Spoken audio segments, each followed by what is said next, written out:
Good morning friends. আজকে আমি তোমাদের কাছে চলে এসেছি অনেক দিন পরে একটা ছোট্ট রান্নার ভিডিও নিয়ে। কিছুই না, সেরকম কিছু না। তো আমার শাশুড়ি মায়ের একটা রান্না আমার দিদি শাশুড়ি আমার শাশুড়ি মাকে শিখিয়েছিলেন, তো সেটাই আজকে করছি। তো তোমরা দেখো আমি কি কি ইনগ্রিডিয়েন্টস লাগে আমি দেখাচ্ছি। এর জন্য লাগবে মুসুর ডাল, আমি বেটে নিয়েছি, কিছুটা ভাজাও হয়ে এলো। আর মুসুর ডাল বাটা নুন দিয়ে, আর এই যে পোস্ত বাটা, আর কিছুই লাগে না। স্বাদ মতন পরে একটা কাঁচা লঙ্কা তোমরা দিতে পারো। প্রথমে বড়াগুলোকে কড়া কড়া করে ভেজে নিতে হবে।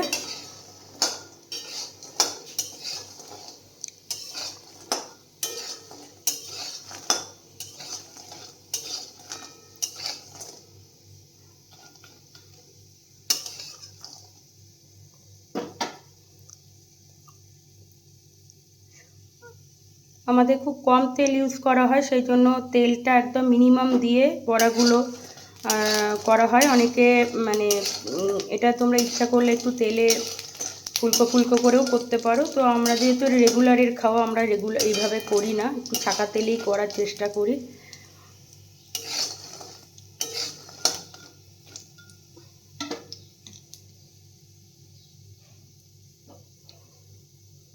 ঠিক আছে, বড়াগুলো তুলবো এবং পরের লটটা দেখাচ্ছি তোমাদের।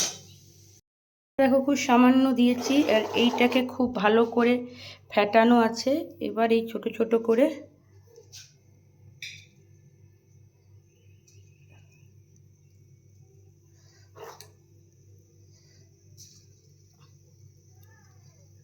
এটা আমার শাশুড়ি মা খুব ভালো করেন। মায়ের হাতে মানে আমি করি ঠিকই, কিন্তু আমার অতটা ভালো হয় না। মা করলে আমি তো মানে এটা দিয়ে পুরো ভাত খেয়ে নেবো এরকম। মায়ের আগেও একটা দুটো রান্না তোমাদের সাথে শেয়ার করেছিলাম, আজকে আবার এই রান্নাটা শেয়ার করছি।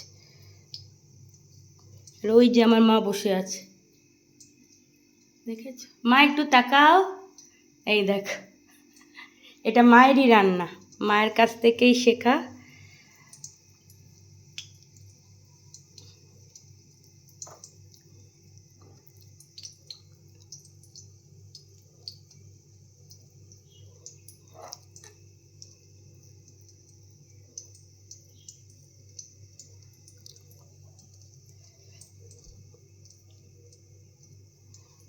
এই সব কটা বড়া ভাজা হয়ে যাবে, তারপর আমি আবারও পরেরটা দেখো ভাজা হয়ে গেছে। এইবার ঠিক এরকম টাইপের কড়া কড়া হবে, ঠিক আছে? আচ্ছা, এবার কড়া হালকা হালকা, তো এরকম এরকম হবে, ঠিক আছে? আর কড়াতে অল্প তেল দিয়ে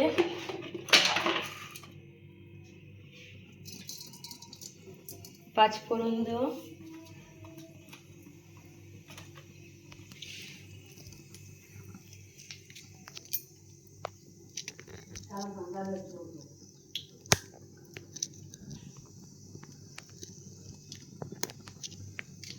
একটা শুকনো লঙ্কা দিলাম,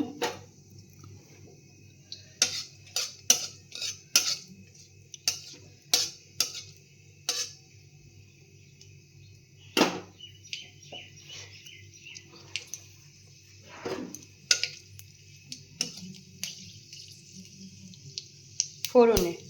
তারপর আমি লঙ্কাটাকে না একটু তুলে নিই, কারণ ঝাঁঝ হলে প্রচুর ঝাঁঝ বেরিয়ে যায়। তো আমি লঙ্কাটাকে সাইড করে তুলে নিই, কারণ না হলে সবার হাঁচি আরম্ভ হয়ে যায়, সেই জন্য আমি এটা সরিয়ে দিই আগে। তারপরে এই বড়াগুলোকে আবার এর মধ্যে দিয়ে দিলাম।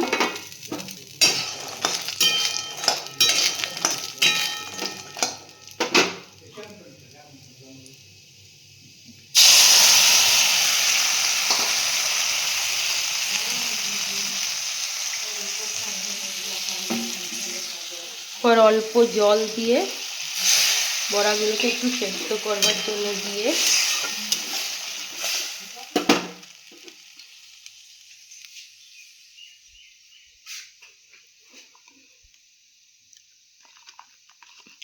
তোমরা যেমন ঝাল খাও, আমি যেমন একটা কাঁচা লঙ্কা দিই,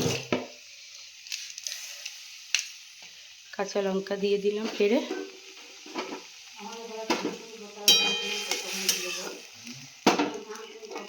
এটা একটু হালকা ঢাকা থাকবে, একটু নরম হলে তারপর আমরা পোস্তটা দেব।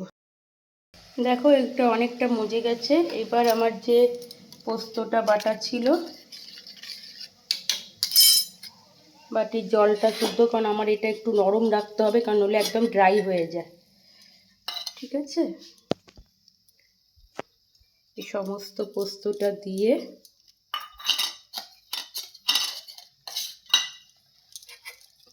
আর একটু পোস্ত লাগবে মনে হচ্ছে আমার, একটু বেটেই রাখি আগেই, সেখান থেকে আর একটু দিয়ে দেবো। এই যে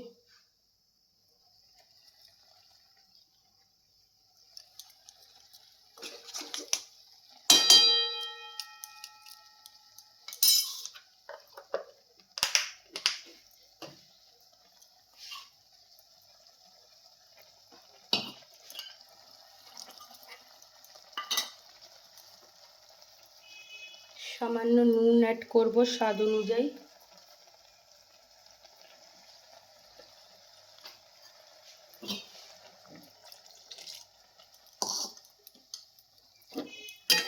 একটু জল দিয়ে পোস্তটা গা মাখা মাখা করে, অল্প জল দিয়ে, কারণ আমার নইলে এটা আমি দেখেছি যে এটা পুরো টেনে যায়।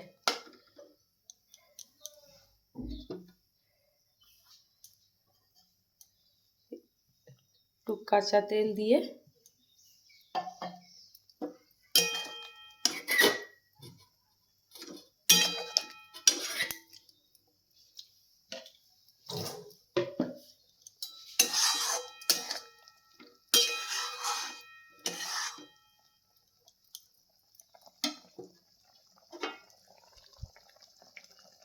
যে ফুটতে শুরু করলো, একটুখানি ঢেকে 2 মিনিট রেখে নামিয়ে দেবো। দেখো বন্ধুরা, নামানোর পর এরকম একটা দেখতে হবে। একটু আমি একটু নরম নামাই, কারণ ঝোলটা অলরেডি যেহেতু পোস্ত, ওটা পুরোটাই টেনে যায়। তো আমি নামিয়ে তোমাদের বাটিতে ঢেলে তোমাদের দেখাচ্ছি, কারণ আমার ট্রাইপডটা, যেহেতু আমাকে মোবাইলটা হাতে নিয়ে করতে হচ্ছে ভিডিওটা, কারণ আমার ট্রাইপডটা ভেঙে গেছে, এটা নতুন এখানকার ট্রাইপডটা, তো সেই জন্য আমি তোমাদের ডাইরেক্ট দেখাতে পারলাম না। তো এরকম টাইপের হবে, তোমরাও করে দেখো কেমন হয়েছে। আর অবশ্যই কমেন্টে জানিও কেমন লাগলো ভিডিওটা। যদি ভালো লাগে তাহলে অবশ্যই লাইক শেয়ার এবং কমেন্ট করো, আর পারলে আমার চ্যানেলটাকে সাবস্ক্রাইব করে দিও। তো আজকের জন্য আমার ভিডিওটা এখানেই শেষ করছি। দেখা হবে পরের ভিডিওতে, ততক্ষণের জন্য টাটা।